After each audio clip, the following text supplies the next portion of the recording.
सभी का स्वागत है।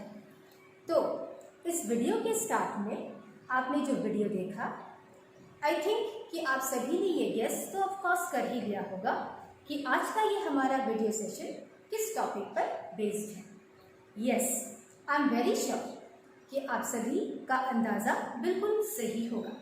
यस, आज हम JCERT क्लास 8 के इंग्लिश टेक्स्ट बुक डैफोडिल्स का 3rd यूनिट पार्ट 2 डिस्कस करने वाले हैं। तो जैसा कि मैंने आपको पहले बताया था, Siachen the place of wild roses unit 3 को मैंने 3 वीडियो में डिवाइड किया था। फर्स्ट वीडियो हम पढ़ चुके हैं, आज हम सेकेंड वीडियो डिस्कस करने वाले हैं।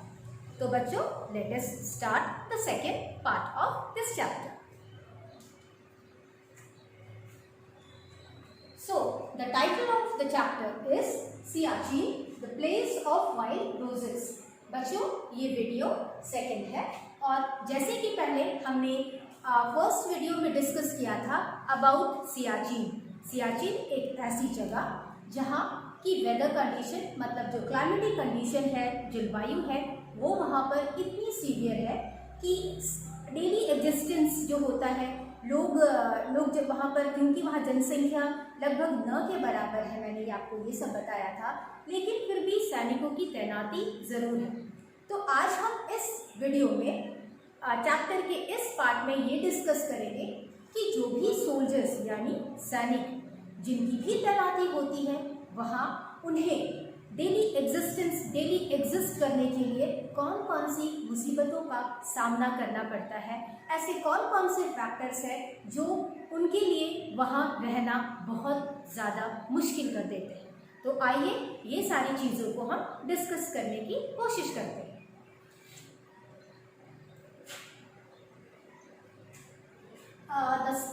वीडियो सेकंड ये कहता है, not all soldiers die here of enemy action.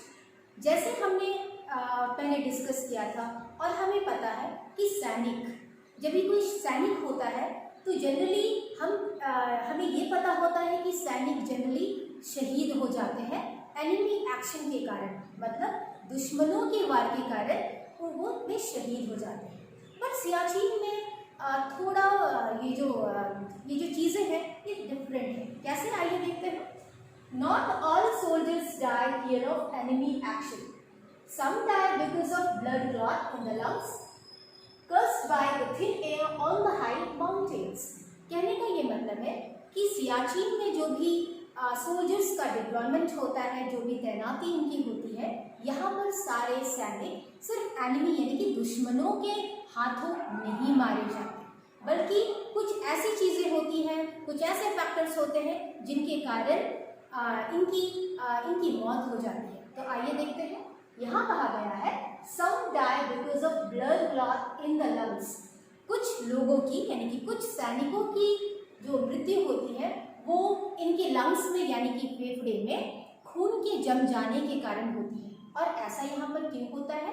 क्योंकि यहाँ पर हवा यानी कि एटमॉस्फेयर में जो ऑक्सीजन का जो लेवल होता है ये कम होता है, और ऑक्सीजन के लेवल के कम होने के कारण इनके लंग्स में खून का जमाव हो जाता है, ब्लड क्लॉट कर जाता है, जिसके कारण सैनिकों की मृत्यु हो जाती है। मैं आपको ये भी बताना चाहूँगी कि जैसे ही हम ऊंचाई वाली जगह पर जाते हैं, हाई एल्टीट्यूड वाली जगह पर जाते हैं, वहाँ ऊपर जाते जाते क्या होता है, ऑक्सीजन का लेवल कम हो जाता है। ठीक है, तो क्योंकि सियाचिन, हमने फर्स्ट वीडियो में ये पढ़ा था कि सियाचिन की जो ऊंचाई है वो 5753 मीटर सी लेवल से अबव है, और इस कारण यहाँ पर जो ऑक्सीजन का जो लेवल है वो कम है। अब आगे बढ़ते हैं। On an average 1 Indian soldier is killed every other day. ये भी कहा गया है कि हर दिन क्या होता है, 2 में से कोई एक सोल्जर जिन्हें भेजा जाता है, वहाँ क्या, ऑन एन एवरेज की बात अगर करें तो 1 इंडियन सोल्जर, एक भारतीय सैनिक हर दूसरे दिन मारा जाता है। क्यों? दुश्मनों के एक्शन के कारण नहीं, बल्कि due to extreme weather conditions, मतलब कि जलवायु जो वहाँ पर, एटमॉस्फेयर जो इतना डिफिकल्ट है, रहना बहुत मुश्किल है, कुछ ऐसे कारण से इनकी मौत हो जाया करती है। The soldiers call it general glacier. यहाँ के सैनिक इस इलाके को, इस पूरे रीजन को जनरल ग्लेशियर के नाम से बुलाते हैं, कहते हैं। And the generals call it a Prestige issue. और सारे सैनिकों के लिए यहाँ यानी कि सियाचिन में जो इनकी तैनाती होती है, अगर इनकी तैनाती यहाँ होती है तो इन्हें काफ़ी प्राउड फील आता है, इनके लिए ये प्रेस्टीज इशू होता है कि यस, हमारी तैनाती हमें इस काबिल समझा गया है कि हम सियाचिन जैसे इलाके में हमारा डिप्लॉयमेंट हुआ है और हम यहाँ पर आकर अपने देश की सेवा कर सकें। They sacrifice their lives because they love their country and want to keep her border intact।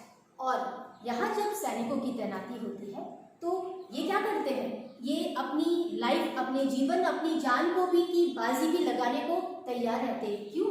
अपनी भारत माँ की रक्षा करने के लिए।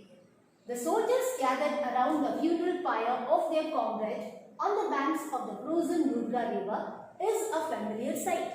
यहाँ पर एक नुब्रा रिवर यानी कि एक नदी है, और नदियों में और नदी, क्योंकि नदी में यहाँ का एक बहुत ही आम दृश्य होता है सैनिकों का अंतिम संस्कार किया जाना।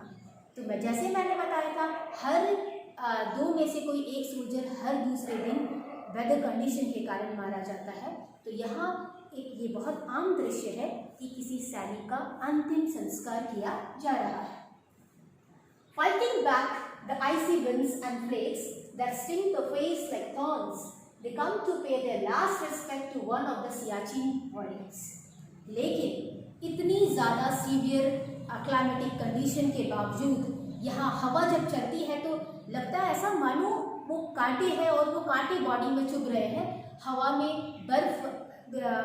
बर्फीली हवाएं चलती है और वो ऐसे चुभती है बॉडी पर मानो वो कांटे चुभ रहे हो। इन सारी मुसीबतों के बाद भी सारे सैनिक अपने जो भी सैनिक जिनकी जो शहीद हो जाते हैं और उन्हें अपना लास्ट रिस्पेक्ट देने के लिए, अपनी लास्ट ट्रिब्यूट देने के लिए नुब्रा रिवर के आसपास इलाके में अंतिम संस्कार जब होता है तो ये सारे सैनिक अपने सैनिक को लास्ट ट्रिब्यूट देने के लिए ज़रूर इकट्ठा होते हैं। Daily existence here is so painful that soldiers cannot be sent up again for at least 15 years। और ये बता दूं कि जब किसी सैनिक की तैनाती सियाचिन जैसे रीजन में की जाती है तो एक सैनिक जिसकी तैनाती हो जाती है उसकी तैनाती वापस 15 साल के लिए फिर वहाँ पर नहीं हो सकती। क्यों? क्योंकि यहाँ पर आम जीवन, यहाँ पर रहना मुश्किलों से भरा होता है। Of every 2 men sent up, हर 2 में से एक आदमी, वन इज द कैजुअलिटी। कहा यह जाता है कि किसी भी 2 सैनिकों में से एक सैनिक, जो भी 2 सैनिक भेजा गया है एवरेज में, वो एक सैनिक हमेशा वेदर कंडीशन के कारण मारा जाता है। और इसी कारण जब किसी एक सैनिक की तैनाती सियाचिन जैसे प्लेस में हो जाती है तो वहाँ वापस उस सैनिक की वापस डिप्लॉयमेंट यानी कि तैनाती 15 साल तक नहीं हो सकती। The main glaciers and its 7 branches face blizzards with speeds of up to 150 knots that can blow a man off। मैंने ये बताया, हम हमेशा यहाँ पर यहाँ के क्लाइमेट की बात कर रहे हैं। तो जैसा कि मैंने बताया आपको, तो यहाँ पर इन सारी चीज़ों के अलावा जो हवाएं चलती है, जो बर्फीले तूफान आते हैं, ये यहाँ पर हवाएं 150 के स्पीड में, जो 150 नॉट्स के स्पीड में जाती, इतनी मतलब स्पीड इतना ज़्यादा होता है, इसकी तीव्रता इतनी ज़्यादा होती है कि किसी भी एक आम आदमी को उड़ाकर ले जाए। ये सारी डेली एग्जिस्टेंस इसलिए यहाँ पर बहुत ज़्यादा पेनफुल है। Temperature drops to 40 degrees below freezing point. मतलब टेम्परेचर, अब हम आते हैं तापमान की बात करते हैं। तापमान, टेम्परेचर जो होता है वो -40 डिग्री तक पहुँच जाता है। बच्चों, 0 डिग्री में पानी जो होता है वो फ्रीज होना स्टार्ट होता है, माइनस में जब जाता है तो फ्रीज होकर और जो कोल्डनेस होती है ना, जो ठंडी होती है वो बढ़ता जाता है। -40 का मतलब कड़ाके की ठंड होती है। आप समझिए कि -40 में सर्वाइव करना कितना ज़्यादा मुश्किल होगा। यहाँ का टेम्परेचर अब तक -45 डिग्री नोट किया गया है। इनके अलावा अब देखिए बर्फीले तूफान चलती है, 45 डिग्री माइनस टेम्परेचर होता है, और जब हवाएं चलती हैं तो लोगों को उड़ा सकती है, इतनी तीव्र हवाएं होती हैं। इनके अलावा भी ऐसे बहुत से फैक्टर्स हैं जो यहाँ पर मुश्किलात पैदा करते हैं। आइए देखते हैं वो क्या है। Added to this, the wind chill factor, one of the very most important point is WCF, that is wind chill factor. ठीक है, in the region has proved fatal. इन सबसे ज़्यादा अगर लोगों को सबसे ज़्यादा किसी फैक्टर से परेशानी है तो that is WCF, that means wind chill factor. हवाएं, यानी कि हवाएं इतनी ज़्यादा ठंडी होती है कि रहना बहुत ही ज़्यादा डिफिकल्ट है। The shelter and clothing given to the जवान is designed to protect them. जब कभी भी इन सैनिकों को सियाचिन जैसे रीजन में भेजा जाता है तो इनके जो शेल्टर यानी कि जो टेंट्स वगैरह जो दिए जाते होंगे साथ में ले जाने को, और इनकी जो क्लोथिंग होती है वो थोड़े स्पेशल होते हैं, यानी कि स्पेशल सूट्स प्रोवाइड किए जाते हैं ताकि वो ऐसे रीजन में जाकर अपने आप थोड़ा सर्वाइव कर पाए। तो जो WCF होता है ये यहाँ पर जब इनका स्पेशल सूट बनाया जाता है तो that WCF of up to 800। तो जो स्पेशल सूट बनाया जाता है उसका जो रेंज होता है WCF का, मतलब कि झेलने के लिए, that is up to 800। But लेकिन दिक्कतें कहाँ आती है, क्योंकि जब यहाँ पर लोग पहुँचते हैं जो स्पेशल सूट इनको जो क्लोथिंग मिली हुई है वो 800 WCF की होती है, लेकिन यहाँ पर जो एवरेज जो जाता है वो WCF इन विंटर ठंडे में ये कहाँ चला जाता है 1400। मतलब आप समझिए 800 से 1400 हो जाता है, यानी कि 600 मोर। और इनके कारण when they expose flesh will freeze within minutes। और इस कारण अगर मानिए कि ये अब थोड़ा भी बाहर अगर अब उस सूट से बाहर निकलते हैं, अपने आप को एक्सपोज करते हैं, तो ये मिनटों में फ्रीज हो जाएंगे, बर्फ बन जाएंगे। In such an extreme environment normal life is virtually impossible. और ऐसे एक्सट्रीम वेदर में, ऐसे एक्सट्रीम वेदर कंडीशन में एक आम जीवन जीना बहुत मुश्किल होता है, बिकॉज ऑलमोस्ट एवरीथिंग, क्योंकि सारी चीज़ें फ्रीज हो जाती है, सॉलिड हो जाता है, हर चीज़ क्या ठोस हो जाती है, सॉलिड मीन्स ठोस हो जाती है। अब onions need to be cut, प्याज को काटा जाता है। प्याज को वैसे हम भी कट करते हैं, बट मतलब प्याज को हम नॉर्मली नाइफ से कट कर लेते हैं, बट यहाँ पर अनियन इस तरह से सॉलिड लाइक रॉक, पत्थरों की तरह सॉलिड हो जाता है। Eggs become like rocks, onions को भी काटने पड़ते हैं, एग्स बिकम लाइक रॉक, अंडे जो होते हैं वो पत्थर बन जाते हैं, and can not even be broken and most, और टूटते ही नहीं है। आप समझो अंडे को थोड़ा सा मतलब आपने पुश किया कि वो अंडा टूट गया, हम लेकर आएंगे और रखिए वो अंडा टूट जाता, कितना डेलिकेट होता है, बट यहाँ पर अंडा भी नहीं टूटता। आप समझ सकते हैं कि किस तरीके से वो ठोस हो जाते हैं। मोस्ट टूथपेस्ट, इवन यहाँ पर जो टूथपेस्ट यानी कि जो हम टूथपेस्ट यूज़ करते हैं बहुत आसानी से स्क्वीज करते हैं, मतलब दबाते हैं और वो बाहर आ जाता है, लेकिन कुछ जेल्स एक्सेप्ट सम जेल्स सारे टूथपेस्ट भी सॉलिड हो जाते हैं। चॉकलेट्स, यस, चॉकलेट्स की बात अगर हम करें, chocolates become as hard as steel, steel plate की तरह चॉकलेट्स हो जाते हैं। अब आप इमेजिन करो कि चॉकलेट्स अगर स्टील प्लेट की तरह हो गए हैं तो भला हम चॉकलेट खाएंगे कैसे। And if you bite them, और अगर आपने चॉकलेट खाया, you could break your teeth, chocolate तो नहीं टूट पाएगा बट यस आपकी दांतें जरूर टूट जाएंगी। Metal and the human skin become so chilled, metals यानी कि जितने भी मेटल प्रोडक्ट्स होते हैं वो ठंडे हो जाते हैं, और ह्यूमन स्किन यानी कि जो हम होते हैं, लोग होते हैं वहाँ पर, वो भी इतने चिल्ड, इतने ठंडे हो जाते हैं कि क्या होता है that when a jawan tries to load his gun, जब कभी भी एक सैनिक अपने गन में, गन तो आप समझते हो बंदूक, अपने उस बंदूक में बुलेट मीन्स कारतूस, जो गोली होती है वो डालने की कोशिश करता है, the bullet stick to his gloveless hand, जब वो डालता है, ग्लवलेस हैंड मीन्स अपने ग्लव्स को उतार के जब वो बुलेट बंदूक में डालने की कोशिश करता है, if he tries to take them off the skin will also peel off. क्या होता है कि बुलेट उनकी ग्लवलेस हैंड में स्टिक यानी कि चिपक जाता है, और जब उस बुलेट को निकालने की कोशिश करता है, इवन उसके हाथ के चमड़े के साथ वो बुलेट बाहर आता है। Except for rum and kerosene everything is frozen solid. तो सारी चीज़ें वहाँ सिर्फ रम एंड केरोसिन, रम एक लिकर होता है, पीने के लिए होता है, एंड केरोसिन आप जानते हैं केरोसिन एक तेल है जिसे स्टोव में यूज़ किया जाता है। तो केरोसिन और रम को छोड़कर बाकी सारी चीज़ें फ्रीज हो जाती है, सॉलिड बन जाती है। आपके माइंड में ये क्वेश्चन भी ज़रूर आ रहा होगा कि भला रम एंड केरोसिन ही क्यों फ्रीज नहीं होता या सॉलिड नहीं हो पाता। तो जो रम एंड फ्रीज का जो फ्रीजिंग पॉइंट है ये -40 से भी और ज़्यादा है, ठीक है। तो और इसको फ्रीज होने के लिए टेम्परेचर का और कम होना ज़रूरी है, इसलिए रम एंड केरोसिन फ्रीज नहीं होता। बट अगर टेम्परेचर इससे भी ज़्यादा चला गया तो ऑफकोर्स रम एंड केरोसिन भी फ्रीज हो जाएगी। Even in full clothing one can not stand outside for more than 10 minutes.